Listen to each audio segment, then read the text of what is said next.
as I said earlier, you know, I was kind of, it struck me immediately about what he shared rather than what divided you. Now, obviously what divided you was the reaction.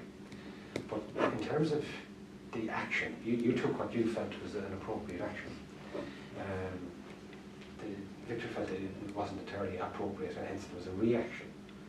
But Victor has said something to me that he'd like to say to you as well, in terms of a way forward and a solution, because you share a kind of vision about what you want to do and a message you'd like to promulgate. So, yeah.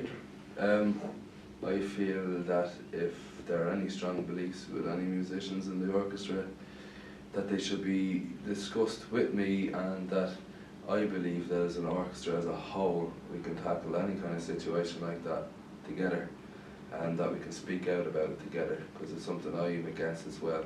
I just didn't appreciate the avenues you went down in expressing your opinions.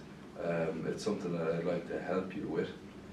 It's something that I'd like to, for the whole orchestra as a whole, to work towards. I think it would be quite responsible of us to speak out against these things, and I think that we'd be better off doing it as one entity as opposed to a breakaway group. And as part of that, you were mentioning something else that you might do to facilitate that or start that process. Yes, the suspension will be lifted, and that I will be publicly announcing it to the rest of the orchestra, and that everything that need to be managed a little bit differently. How do you feel hearing that? Well, that's ideal, really. You know, because I do think it's important that we stand up, and I'm really glad that he's on board with that. And yeah, that's pretty much an ideal solution. So. Well, as I, you know, it doesn't divide you or unite you, and by the sound of it, it's a question of what you do. You both seem to have the same mind as well, registering some kind of protest.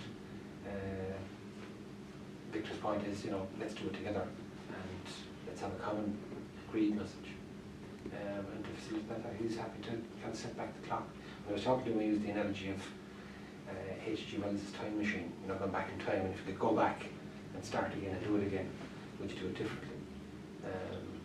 So I posed that question to him, you know, if there's now a chance to kind of, so to speak, set back the clock. So that's where the suggestion has come from, that we do it this way. So is that an acceptable outcome to both of you? That's unacceptable to me. It was accepted. Yeah. No, equally, I think we will try to the others as well.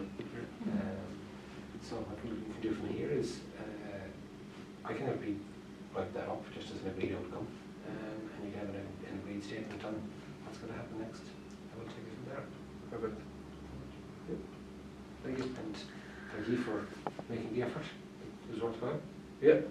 Thanks very much.